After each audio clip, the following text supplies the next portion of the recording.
ஓம் சாய்ராம், ஜெய் சாய்ராம். எல்லாரும் நல்லா இருக்கணும், எல்லாருக்கும் நல்லதே நடக்கணும். அன்பு குழந்தையே, இன்னும் கொஞ்ச நேரத்திலேயே நீ சந்தோஷப்பட்டு சிரிச்சு குதூகலிச்சு ஆடக்கூடிய அளவுக்கு உனக்கான வெற்றியை தரப்போறேன். நீ பெருமகிழ்ச்சியை அடையக்கூடிய வகையில உன்னுடைய துன்ப துயரங்களையெல்லாம் போக்கி நீ ஆச்சரியப்படக்கூடிய அளவிலும் எனக்கு நன்றி சொல்லக்கூடிய வகையிலும் ஒரு நல்ல விஷயத்தை நடத்தி தரப்போறேன். இத்தனை நாளா எது நடக்கணும்னு எதிர்பார்த்து காத்திருந்தாயோ அதை இப்போது நடத்தி கொடுக்க தயாராக தான் உன் சாயப்பா உன்னை நோக்கி ஓடி வந்து விட்டேன் என் செல்வமே. இனிமே நீ நிம்மதியா இருக்கணும்னு நினைச்சினா இன்னையிலிருந்து எதுவுமே காதுக்குள்ள வாங்கிக்காத. எது உனக்கு தேவையோ அதை மட்டுமே யோசி, எதை செய்யணுமோ அதை மட்டுமே செய். உன்னை சுற்றி இருக்க மனிதர்களும் உன்னுடைய நெருங்கிய உறவுகளும் சொந்த பந்தமும் 1000 விஷயங்களை பேசுவாங்க, உன்னை நோக்கி சொல்லுவாங்க. ஆனால் எல்லாத்தையும் காதுக்குள்ளே வாங்கிக்கிட்டு கண்டதையும் போட்டு யோசிச்சுக்கிட்டு குழம்பிக்கிட்டே இருக்காத. ஏன்னா ஒரு விஷயத்த ஒரு முறை யோசிச்சாதான் அது யோசனை.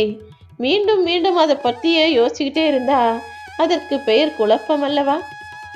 நீ நிம்மதியாக வாழணும்னு நினச்சினா உன் மனசில் குழப்பத்தை உண்டாக்குகிற விஷயங்களையும் கவலைகளை தூண்டிவிடும் விஷயங்களையும் அந்த கவலைக்கு காரணமான மனிதர்களையும் பற்றி சிந்திப்பதை முதலில் நிறுத்திவிடு. யாரெல்லாம் பிரச்சனை செய்வாங்களோ அவர்களை பார்ப்பதையும் கூட தவிர்த்து விடு என் செல்லமே. எப்பவுமே எந்த விஷயத்தையுமே பொறுமையோட தேடணுமே தவிர பொறாமையோட அதை அடைஞ்சே தீரணும்னு ஆசைப்பட்டு தேடாதே. பொறுமைங்கிறது உன் வாழ்க்கைக்கு நல்ல வழியை காட்டும். பொறாமை என்பது உன்னிடம் இருப்பதையும் இழக்க செய்துவிடும் என் செல்லமே. உன்னுடைய வாய் தான் உன் வாழ்க்கையில நீ வாழ்றதுக்கும் தாழ்வதற்கும் காரணமாக இருக்கிறது. வாழ்க்கையை வாழணும், உயர்ந்து நல்ல நிலைமைக்கு வரணும்னா உன் வாயை ஒரு கட்டுப்பாட்டுக்குள்ள வச்சுக்கிட்டு பேசக்கூடிய வார்த்தைகளை யோசிச்சு பேசக்கூடிய ஆளாக நீ இரு. உன்னை தவிர வேறு யாராலுமே உனக்கு அமைதியை தர முடியாது. உன் மனசுக்குள்ள எது வேணும், எது வேணா, எதை செய்யணும், எதை செய்யக்கூடாதுன்னு நீயே புரிஞ்சுக்கிட்டு புத்திசாலித்தனமாக வேலைகளை செய்யப்பாரு என் செல்லமே. ஏன்னா இந்த உலகத்துல இருக்க எல்லா மனிதர்களும் ஒரே மாதிரி தான். அதாவது மனிதனையும் வாழை மரத்தையும் ஒரே மாதிரி தான் பார்ப்பாங்க.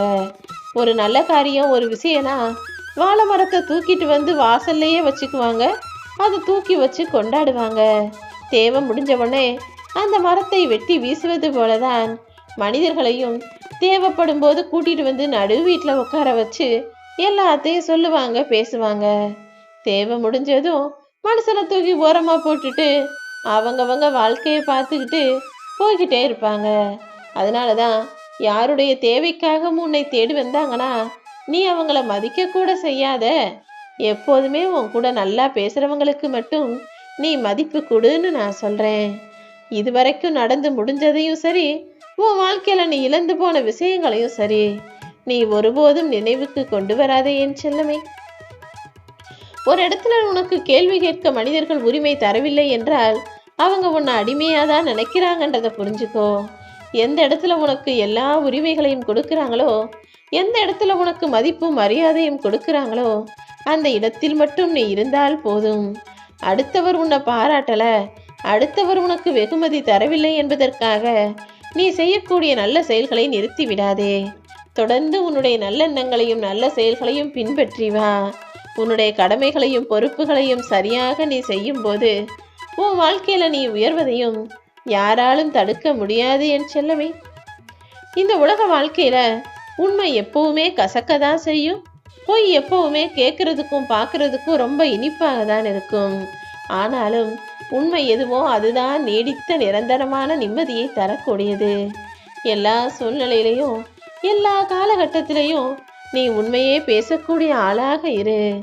உனக்கு எதிராக பொய் பேசுபவர்களையும் உனக்கு எதிராக கெடுதல் செய்பவர்களையும் இந்த சாயப்பா நான் பார்த்துக்கிறேன்.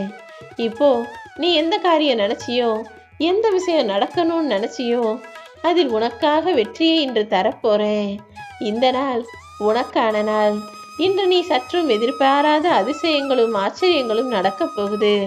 அதுக்கப்புறம் என்ன, நீ நினைச்ச விஷயங்கள் எல்லாம் உனக்கு வெற்றிகரமாக கைகூடி வரும். நீயே என்னுடைய ஆசீர்வாதத்தோடு உன் வாழ்க்கையை சிறப்பாக நன்றியுணர்வோடு வாழப் போகிறாய். இனி எல்லா நாளும் சாயப்பா சாயப்பான்னு என் நாமத்தை சொல்லி நீ சந்தோஷமாக துள்ளி குதிக்கக்கூடிய வகையில் உன்னுடைய காரியங்களையும் உன்னுடைய வாழ்க்கையையும் நான் உயர்வான வெற்றிக்கு கொண்டு வரப்போறேன். நீ நினைச்சதெல்லாம் இன்று முதல் நிச்சயமாக நல்லபடியாக நடந்தே தீரும் செல்லமே.